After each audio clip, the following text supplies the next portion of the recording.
Hello and welcome to Political Buzzwords by Language, Culture, and Dr. Lou. And this is the second volume in the Political Buzzword series. We're going in alphabetical order. So today we're going to cover political buzzwords starting with letters D, E, F, G, and H. And so since this is volume two, if you haven't seen volume one yet, I'm definitely going to put a link to the video to watch volume one right in the description of this video, or you can find it on my channel's homepage. Again, language, culture, and Dr. Lou. And so where do we start with what political buzzwords might start with D? Dog whistle. A dog whistle, I'm not sure if you've heard this in politics before, but a dog whistle is a political message that's designed to um, incite fears and to play up the biases and prejudices of the citizens. So you're playing on the fears and the prejudices and the biases and all that. So this is a kind of fear mongering. Fear mongering, of course, is when you're stoking up fear among the population for your own political gain. If a politician is making citizens afraid on purpose and creating a very us versus them situation for his own or her own political gain, that's fear mongering. And a dog whistle is a message, is one political message in a fear-mongering type campaign. Anyway, so this is gonna incite people to react and to join you in your same prejudices and your same biases.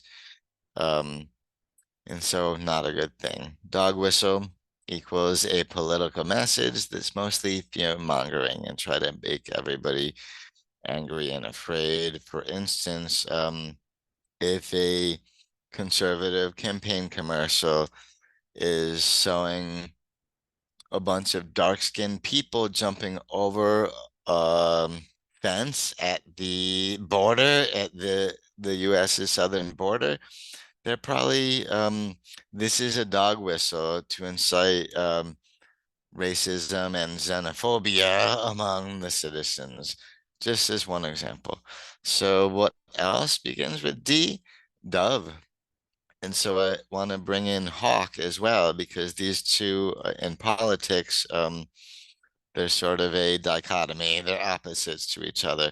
A dove, if we're talking, let's say, Congress people, congressional representatives, or other politicians, but let's say we're talking in Congress and there's a situation that comes up where the doves, what they would be voting for is peaceful resolutions and diplomacies, and so trying negotiations and all that so that we don't have to go to war. Whereas the hawk would be the opposite of this. And of course, doves, it makes sense that they would be more peaceful. They're a symbol of peace to all of us. Now, a hawk, on the other hand, is a bird of prey.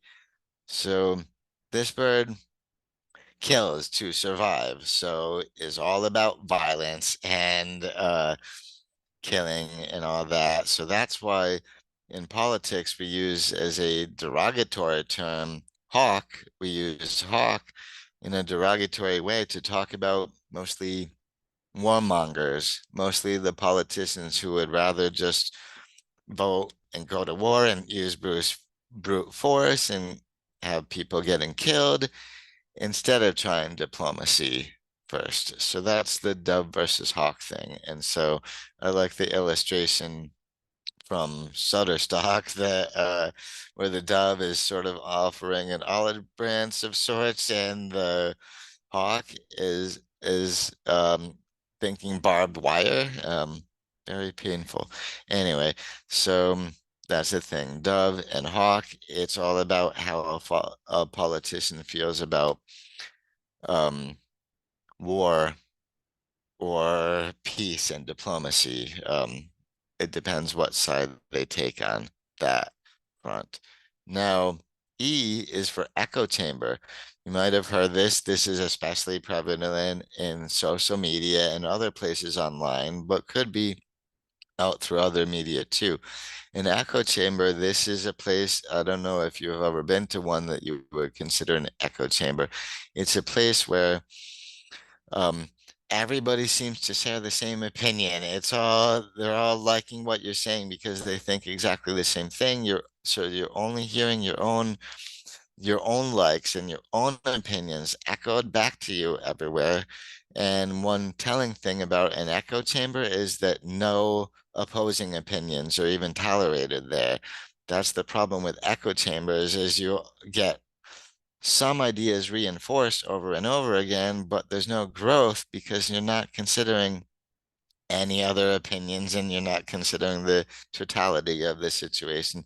So that's why echo chambers can be pretty, yeah, pretty dangerous politically and socially for that matter. Now, F is for fake news. I wanted to talk about fake news from, well, in two ways, two perspectives. One, be careful of any politician, beware of any politician who starts calling reputable, well-established news sources, news outlets into fake news, especially if they're called fake news only when they disagree with the politician. Beware of that, because this is a classic piece of the playbook from for fascists and other authoritarian politicians, like, for example, Vladimir Putin comes to mind for this, as well. And so often, if they start calling news outlets fake news, that's because they would rather the public just buy into their own propaganda, into that politician's propaganda, instead of knowing the whole story and seeing the whole thing. So be careful of that. Now, on the other hand, the other thing I wanted to talk about with fake news is that I know I mentioned Vladimir Putin, so you're thinking Russia, and okay, nobody trusts the Russian media, uh, at least over here in the US, we like to say, but we have to be aware of fake news here in the US as well. For example, if you go onto, if your social media feed is showing you something that looks like news article, but it's from a source you've never heard of and it's not from a very big source, beware of that. It might be fake news. So you should really, if you read that story at all, you should definitely try to confirm what they're saying in other more reputable news outlets that you already know and trust, to avoid being victimized by fake news and having your own perception of reality distorted that way. So beware of fake news and beware of politicians who fling around the term fake news at any news outlet who criticizes them. Anyway, so there's that. And F is also for filibuster, which, by the way, notice is not spelled anything like Philip, Fili buster, filibuster. And that's simply when a politician might decide to make a really long speech to waste everybody's time, to take up everybody's time, to either delay or prevent a bill from getting voted on.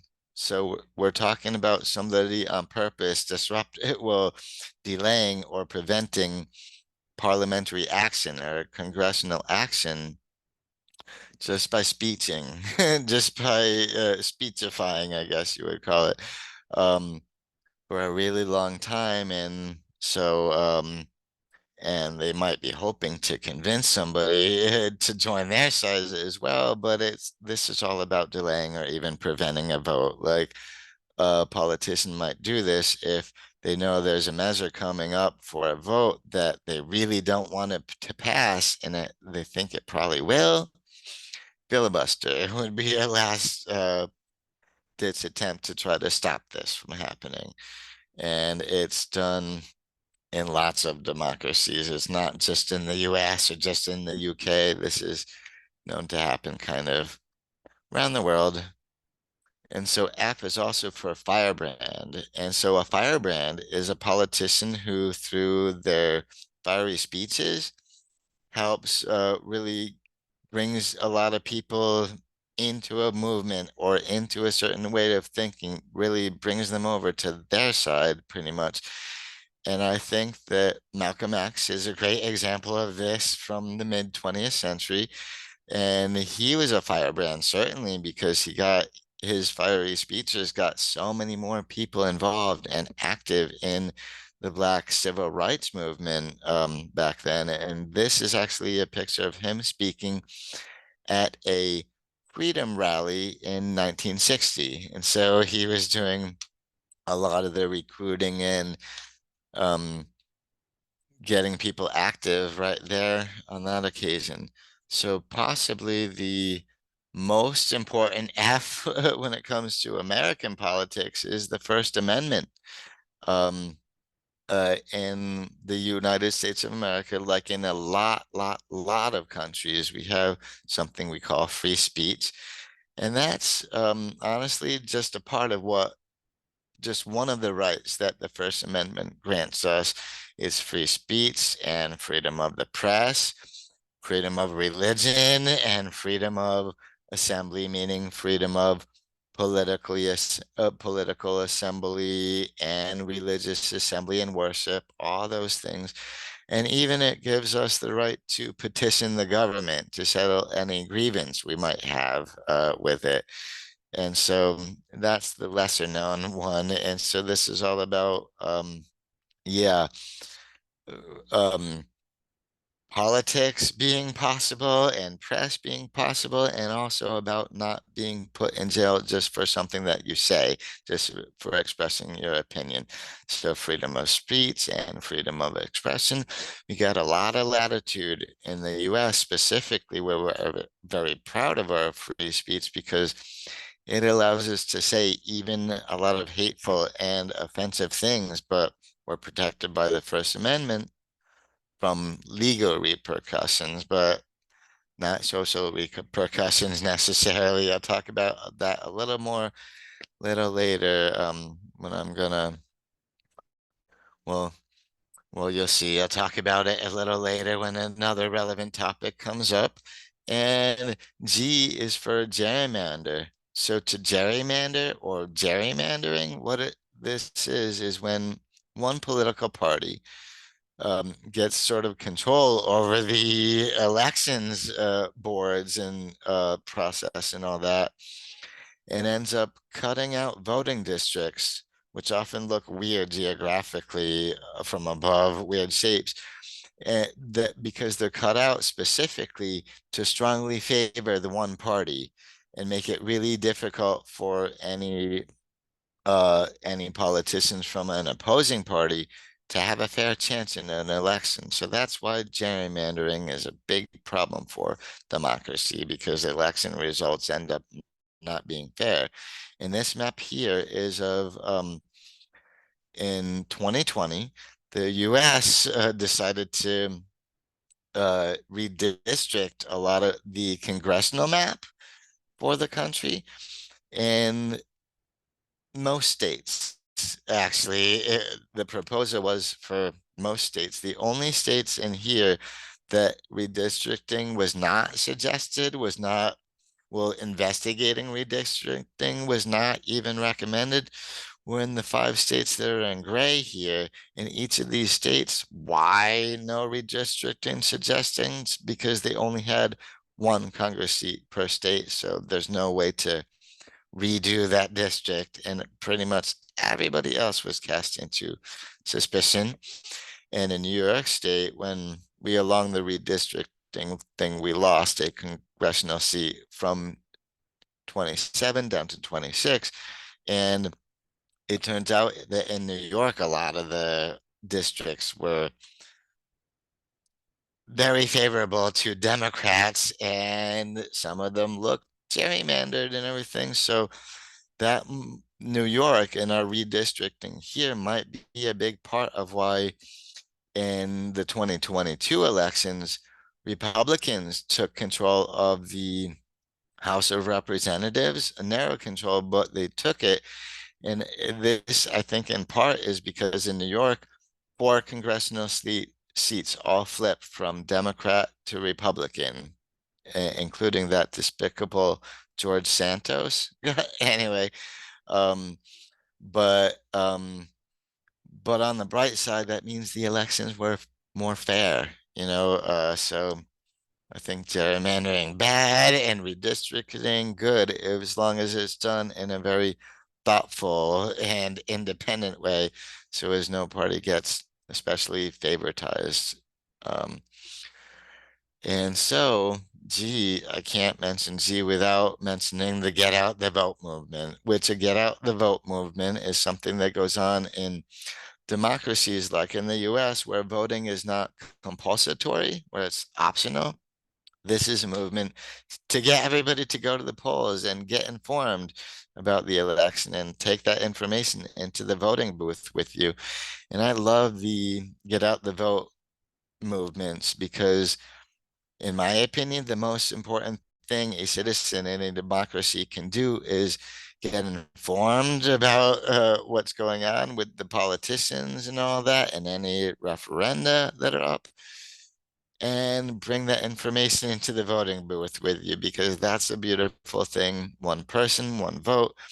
And that's how we as citizens of a democracy can help shape the society we live in, is by making sure we get very informed and we actually do get out and vote, so that we don't have a teeny tiny minority of people deciding what happens for all the rest of us, right? Anyway, so next I'll move on to eight. And eight, I mentioned, is for hawk earlier, dove versus hawk again. So that I've already covered. But right now I want to move on to hate speech. And so this brings me back to the First Amendment, where in the US, well, hate speech. So we're talking uh, denigrating a whole group of people, whole sections of populations or individuals, because they're members of those sections of society, for gender or race or ethnicity or sexual orientation and lots of things like this. Hate speech, and sadly, the First Amendment protects a lot of hate speech, doesn't make it illegal, but beware, um, just because they can't arrest you for it. And by the way, it doesn't protect all speech. For example, if you threaten somebody, that's not protected by free speech. Um, and if you're conspiring to murder somebody, also not protected by free speech. So what I'm saying is, just because something comes out of your mouth doesn't mean it's necessarily protected by the First Amendment. But in the US, we have a lot of latitude. Most stuff coming out of our mouths is protected, but the problem is this might get you canceled on social media or in society. And if you want an example of how saying something offensive, some hate speech, can get somebody canceled and having some real life impacts on them, just ask Roseanne Barr why she got fired from The Conners, which it was the reboot of her show, Roseanne. And they had to do most of the show without her because she had to get canceled. And in my opinion, what she was canceled over does qualify as hate speech. So I won't go into that anymore. And so the very last H word that I have is hot button issue. And the reason I'm using the same graphic that I did in volume one for culture wars is because a hot button issue is where a lot of these culture wars are born. A hot button issue is a very divisive issue where people have really strong feelings on one side or another. And so these can cause a lot of tension and a lot of disputes, a lot of arguments. And so examples of hot button political issues in the US right now, same-sex marriage, climate change, and abortion. All three of those are ones that I would consider hot button issues. And maybe these people not wanting to confront others about hot button issues, maybe that's why often in social media we retreat into little echo chambers so that nobody's has a dissenting or opposing opinion. So no such thing as a hot button issue there, or at least no danger from it there anyway. And of course, so again, I want to say thank you to everybody who watches my videos, and especially to everyone who watches them to the very end. And so I will, again, when I put out the next volume of this, which will be in just a couple of days, well, just a few days, I will add that video's description, a link to that video in the description of this video as well. I will keep doing that with the more volumes that I offer. I will keep building so to make it easy for everybody to get to. So again, thank you so much for everybody who watches to the very end, and I really appreciate that. So I'll see you around next time. Bye bye.